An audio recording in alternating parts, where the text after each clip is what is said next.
Habemus Papa, hoy, pues digamos en lenguaje mexicano, fue destapado. Robert Prevost es el nuevo Papa, se pone el nombre de León XIV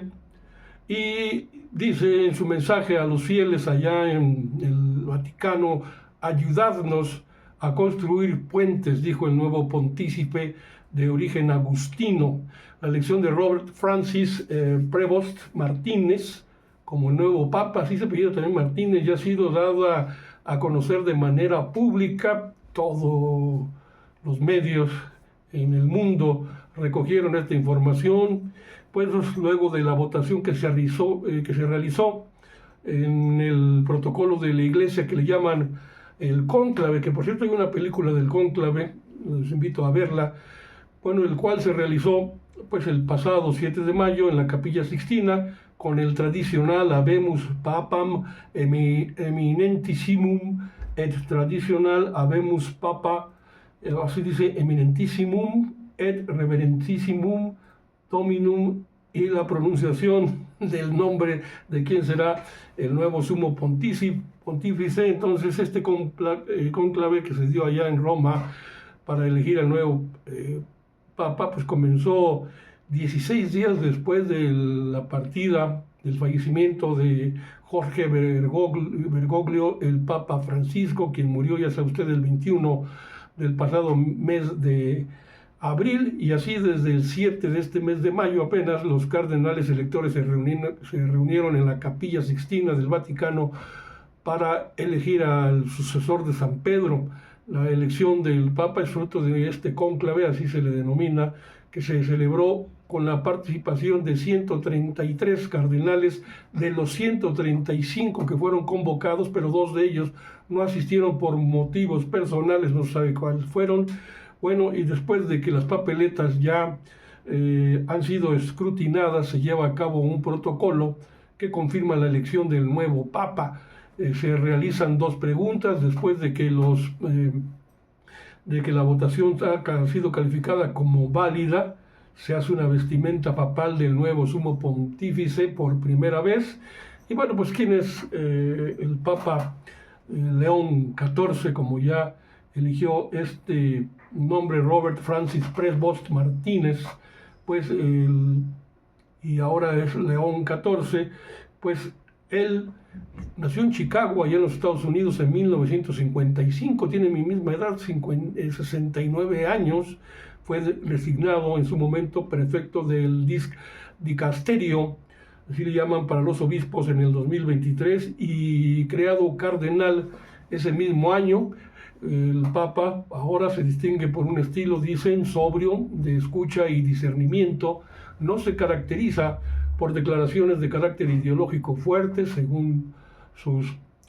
allegados, sino que su perfil es más bien técnico y pastoral. Él fue muy allegado al Papa Francisco, lo que lo convirtió en un colaborador, pues de toda su confianza en un ámbito clave en donde se jugaba la selección de obispos para todo el mundo. Gran parte de su ministerio lo realizó en Perú, se nacionalizó también peruano. Allá ejerció un ministerio como misionero, formador docente y vicario judicial en la diócesis de Trujillo, en Perú.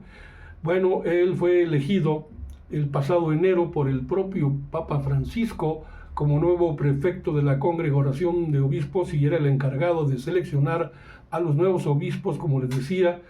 ya tiene orígenes él, por sus venas corre sangre franco-italiana y también española, puesto que su madre tenía ascendencia con su país, con Perú, y fuentes conocedoras destacan en su currículum pues que es impecable, y su visión internacional como puntos fuertes de su trayectoria. En su formación se sabe que es licenciado en ciencias matemáticas, también se especializó en filosofía, luego estudios teológicos en Chicago, donde obtuvo una mención en misión intercultural, y a los 26 años se ordenó sacerdote y acabó al poco tiempo mudándose a Perú, donde estuvo durante años haciendo labores de misionero con los agustinianos, así se les llama. Y bueno, se dice, como es nacido en Chicago, es el papa menos gringo, ¿no? Menos gabacho, menos americano y más latinoamericano, como les decía, muy cercano al Papa Francisco. Ahora se dice quién ganó en Estados Unidos, pues Donald Trump lo felicita, dice que es un orgullo para la Unión Americana tener a un presidente norteamericano, pero en la política, usted ya sabe, todo el mundo está metido y se dice que Donald Trump pues perdió con la elección de este Papa de León XIV ante él como republicano, ante el Partido Demócrata, donde dicen, pues aquí ganó en la jugada de elección de este Papa, pues los demócratas expresidentes como Barack Obama, como John Biden, que por cierto es católico, sí, o también Bill Clinton a través de su esposa Hillary. Bueno, son cuestiones de política, pero así se dice, así se está manejando. Pierde con esta elección Trump, aunque no lo reconozca, y sí se felicite porque el Papa pues es de origen americano, nació en Chicago, como les decía, y espera tener un encuentro con él lo más pronto posible. Luego nos vamos a ir a otros puntos destacados, la cuestión de la elección en el Poder Judicial, que es importantísima para nosotros. Hoy hizo una revelación Harfuch sobre jueces que han protegido y liberado a delincuentes criminales de gran peso, y pues a su vez Alejandro Gertz Manero, el fiscal, dice cómo se ha tejido una red de corrupción, digamos que una mafia del poder dentro del Poder Judicial para poder tener acceso a expedientes que los tienen y cómo liberar y detener, a evitar que jueces sean encarcelados por haber liberado criminales con todas las pruebas de la ley. Por eso Sheinbaum, la presidenta, pide investigar a presuntos narcocandidatos en la elección al Poder Judicial sobre las denuncias de algunos presuntos narcocandidatos. En estas elecciones, la presidenta enfatizó que se debe comprobar que realmente los candidatos tienen vínculos con el crimen organizado. Sheinbaum destacó que en casos de narcocandidatos, pues tendrá que ser el INE y el Tribunal Electoral del Poder Judicial de la Federación quienes decidan al respecto. La gente va a decidir, ella lo confirma o lo presume, la presidenta, la gente va a decidir muy bien, va a ser una gran elección el 1 de junio, porque la gente ya sabe, está más informada y pues confiamos en el criterio del pueblo. Entonces vale la pena ver que el secretario de Seguridad y Protección Ciudadana, Omar García Harfuch, señaló que del 2024 a mayo de este año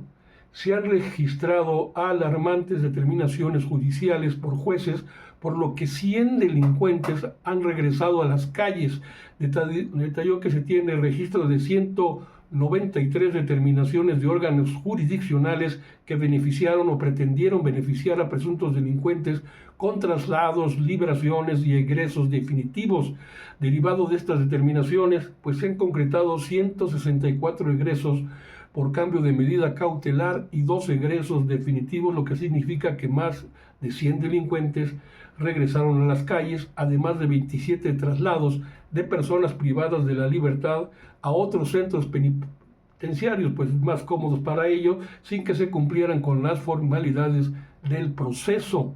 Luego, durante esta mañanera del pueblo, Harfuch detalló que estas decisiones han sido pese a que Prevención y Reinserción Social de la propia Secretaría consideró no viables los traslados, ya que dichas personas se encuentran en reclusión por los delitos, imagínense, de secuestro, privación ilegal de la libertad, homicidio, portación de armas de fuego de uso exclusivo del ejército, así como delitos diversos de muy alto impacto, y por ello, en su mayoría, estos sujetos requerían medidas de seguridad específicas que no fueron tomadas en cuenta por los jueces para sus traslados a penales de mínima seguridad, es decir, en lugar de estar encerrados en cárceles de alta seguridad, pues allí en cualquier penal, y pues protegiéndolos. Entonces, la Secretaría de Seguridad Pública, a través del propio García Harfuch, escribió a los jueces, algunos que han liberado delincuentes, entre ellos, prendas el nombre, el juez Gregorio Salazar Hernández, adscrito al Centro de Justicia Penal Federal aquí en el Estado de México, que lo señaló de haber resuelto medidas que han facilitado la liberación de personas procesadas por delitos de delincuencia organizada, operaciones con recursos de procedencia ilícita, peculado, corrupción y demás. Por ejemplo, el 24 de abril, con el egreso de Gerardo Ponce Alanís, identificado como uno de los líderes del Cártel del Pacífico, quien fue trasladado al Centro Estatal de Aguaruto, en Sinaloa, para cumplir con las medidas de prisión preventiva, pues en dicho penal estatal, el pasado lunes, se realizó un operativo de la Secretaría de Seguridad del Estado con apoyo de la Guardia Nacional. Se aseguraron armas de fuego, cartuchos, cargadores, cuchillos, droga, dinero en efectivo y demás. Otros cargos representativos del juez Gregorio Salazar, por ejemplo, en enero del 23 ordenó la liberación de Mario Alberto N., sobrino de Osiel Cárdenas Guillén, el líder del Cártel del Golfo en algún momento, y en marzo del 24, el año pasado, dictó auto de no vinculación a proceso a Juan Enrique Enes, alias La Pingua, operador del propio Cártel del Golfo, facción de los Escorpiones. Bueno, resulta que en noviembre del 24 también revocó la medida de prisión preventiva de José Alfredo N., alias El Contador, sobrino de Osiel Cárdenas, líder del Cártel del Golfo, como le decía, y revocó la medida de prisión preventiva a Eduardo Alejandro N., vinculado con otros delitos. Entonces, por eso, Hartfuss dio nombres de juzgadores que han favorecido a delincuentes. 18 juzgadores han favorecido, por ejemplo, con 27 traslados. Destaca el de Silvestre Peña Crespo, con 5 resoluciones de traslado entre ceferezos de personas privadas de la libertad, vinculados con delitos de alto impacto como secuestro, privación ilegal de la libertad, corrupción de menores, ahí también, portación de armas de fuego, muchos delitos más. Bueno, de los 42 juzgadores que han favorecido con 164 egresos por cambios de medida cautelar, encabeza la lista Enrique Hernández Miranda de Sonora, con 58 resoluciones este juez, y Aníbal Castro Borbón, otro juez, también de Sonora, con 15 resoluciones. Entonces Hartfuss destacó que de octubre del 24 a abril de este año fueron liberados también 26 personas que pertenecían a diferentes grupos criminales, como el Cártel de Sinaloa, el Cártel del Golfo, el Cártel Jalisco Nueva Generación, la familia michoacana, los Zetas, los Rojos, etcétera, por mencionar algunos casos. Y en febrero de este mismo 2025 se dio a conocer la detención de José Alonso N., quien era colaborador o es de Kevin N., alias el 200, jefe de seguridad de la facción de los Chapitos, y sin embargo el 27 de febrero pasado un juez determinó que no sería vinculado a proceso.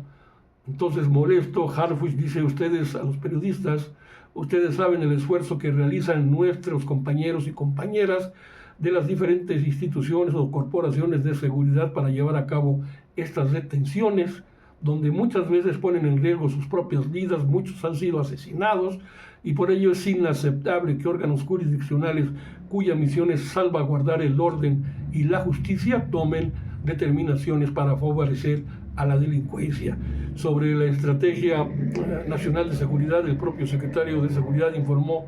que en los primeros 7 meses del gobierno de la presidenta Claudia Sheinbaum han sido detenidas más de 20,000 personas por delitos de alto impacto, además de que se han asegurado 154 toneladas de droga y más de 10,000 armas de fuego. Pero lo que yo quiero que escuche usted bien es este audio que recogemos de la declaración que en la propia mañanera Gers Manero, fiscal general de la República, comenta y explica claro el porqué de tanta corrupción de jueces, es decir, un mecanismo de poder dentro del Poder Judicial para proteger a criminales y a jueces que los liberan, que también se convierten en delincuentes, pero que esperemos ya pronto con la elección el próximo 1 de junio del Poder Judicial y con la operación de la nueva área de justicia judicial que sustituye al Consejo de la Judicatura para vigilar la actuación de jueces, magistrados y ministros, pues se opere algo mejor en beneficio de la justicia que debe aplicarse al pueblo de México. Aquí vamos a tener ya este audio, pero sí le pido, escúchelo con atención. La única autoridad que puede realmente ejercer su función competencial a partir del momento en que se inicia un procedimiento penal son los jueces, en todas sus jerarquías, desde el juez hasta el ministro de la Corte. Sí, no es ya la Fiscalía autoridad. Ya nosotros no somos ninguna autoridad, lo fuimos mientras hicimos la investigación. A partir del momento que judicializamos, dejamos de tener funciones de autoridad y todo lo que ocurre en el proceso corresponde a la jerarquía y a la competencia y a la obligación del juez. ¿Qué es lo que hemos encontrado y que se ha dicho el día de hoy con mucha frecuencia? Existen algunos casos como el que usted está planteando, donde nosotros hemos encontrado conductas ilegales que tienen todas las características para poder iniciar un procedimiento en contra de un juez, un magistrado o un ministro. ¿Qué es lo que nos ha ocurrido? Que no nos dejan en el Poder Judicial proceder, porque dictaron un acuerdo interno en el que dijeron que ningún juez puede ser procesado si ellos no lo autorizan. Eso, en el nuevo cambio y con la democratización del sistema judicial, se acabó. Tenemos todos esos casos preparados y los vamos a llevar a cabo. No sé si con esto lo que quieres. Entonces hay un contubernio de toda la estructura del Poder Judicial. ¿Perdón? Hay un contubernio de toda la estructura del Poder Judicial para proteger este tipo de Hay conductas. esos casos específicos de acuerdo con un criterio interno del Poder Judicial que tiene muchos años, no es de ahorita. No nos permite llevar esos juicios más que cuando ellos lo autorizan. Eso va en contra de la esencia de un proceso legal de responsabilidad penal. Eso se acabó. Pero volvemos a lo mismo, son casos específicos, no es todo el Poder Judicial. Son personas que han actuado en ese ejercicio, en esas funciones, abusando de su poder y generando un posible delito. Eso se acabó y vamos a poder, a partir de este cambio, que ese sí es fundamental, vamos a poder tener esa capacidad nosotros, no como autoridad, sino como víctimas. Imagínense la propia Fiscalía víctima del Poder Judicial cuando se arman expedientes con pruebas de delitos cometidos y son jueces convertidos también en delincuentes quienes liberan a los de más alta peligrosidad, pero ya tienen armadas carpetas de investigación contra esos jueces y se espera que después del 1 de junio se actúe en contra de ellos y se limpie en la medida de lo posible al propio Poder Judicial en beneficio de la aplicación de justicia para el pueblo de México. Entonces, con esto yo los dejo, espero que me dejen un comentario, qué opinan de esta declaración de Gers Manero, que me pareció trascendental, porque explica claramente cómo están las cosas de podridas en el Poder Judicial de la Federación y la oportunidad que como mexicanos tenemos de salir a votar y tratar de elegir al mejor Poder Judicial desde que se pueda, con perfiles pues, de honestidad, de compromiso con la aplicación realmente de justicia. Gracias.